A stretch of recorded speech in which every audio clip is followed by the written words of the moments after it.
안녕하세요.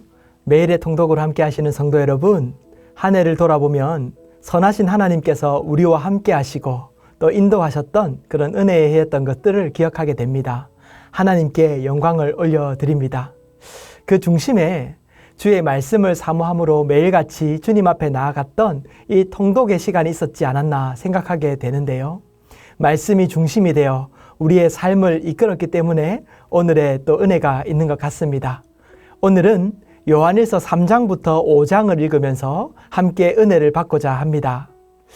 요즘에도 사람들이 많이 모이는 거리 곳곳에는 참 많은 이단들이 사람들을 거짓으로 미혹하고 있습니다. 얼마 전에 저도 판교역에서 그런 분을 만나서 대화를 했었습니다. 그분과의 대화는 오래 이어지지는 않았지만 그와 대화하면서 참 안타까운 마음이 마음속에 들었던 그런 시간이었습니다. 오늘 읽는 이 요한 1서는 이러한 이단들의 잘못된 사상과 교리에 대해서 교회가 무엇을 붙들어야 되는지를 알려주는 그러한 서신서입니다. 요한 1서는 사도 요한의 말년에 그가 소아시아 지역에 머물고 있을 때의 편지인데요. 당시 이 소아시아 지역의 교회에는 큰 문제가 있었습니다. 이단들이 침투하여서 그들이 큰 어려움을 겪게 되었던 것입니다. 그 이단의 무리가 어떤 사람이었는지 서신서를 통해서 추측할 수가 있는데요. 말씀은 이렇게 기록합니다. 아이들아, 지금은 마지막 때라.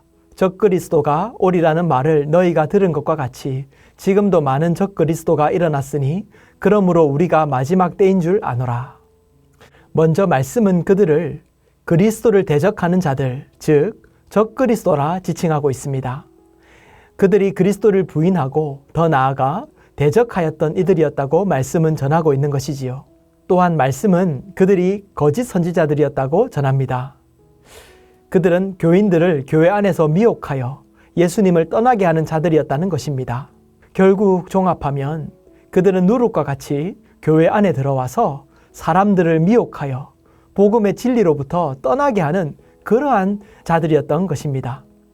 요한 1서는 이러한 사람들이 교회에서 어려움을 주고 난 후에 교회가 이것들을 극복한 다음에 적은 것이 그 배경이 되는데요.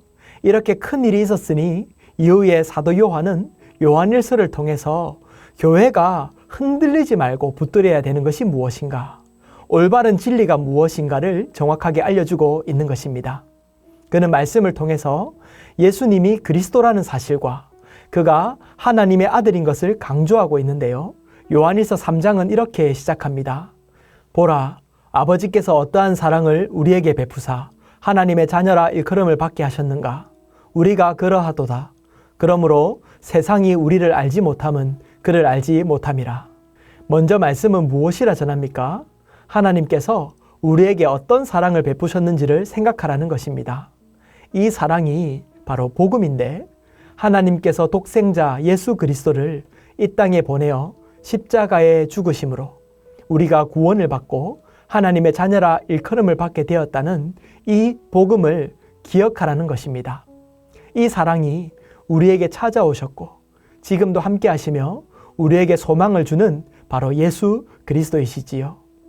우리의 신앙이 흔들리고 또 우리의 신앙이 사람들에게 미혹을 당할 때에 우리가 어디에 기초를 두어야 되는지를 말씀은 분명하게 알려주고 있습니다.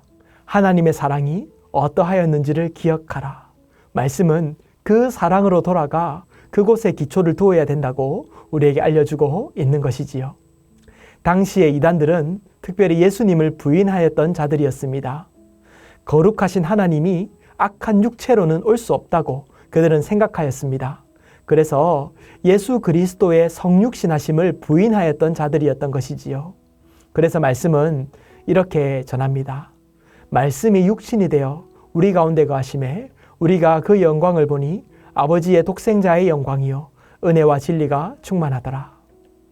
거룩하신 하나님이 육신을 입고 이 땅에 오셔서 우리를 구원하셨다는 것입니다. 그분이 육신으로 오셔서 우리의 죄를 십자가에서 대속하심으로 우리가 하나님을 만날 수 있는 것입니다. 이 믿음이, 이 신앙이 우리가 믿는 믿음입니다. 많은 이들은 지금도 예수님을 부인하지요. 또한 예수님을 바르게 보지 못하도록 방해합니다. 이 흔들리는 시대 속에서 우리의 시선은 예수 그리스도께 초점이 맞추어져야만 될 것입니다. 예수님은 하나님이시며 또한 인간이십니다. 그분은 성육신 하심으로 우리의 죄를 대속하셨습니다. 이 분명한 진리를 붙들어야만 할 것입니다. 이어진 말씀에서는 죄를 불법으로 정의하며 거룩한 삶에 대해서 나누고 있습니다.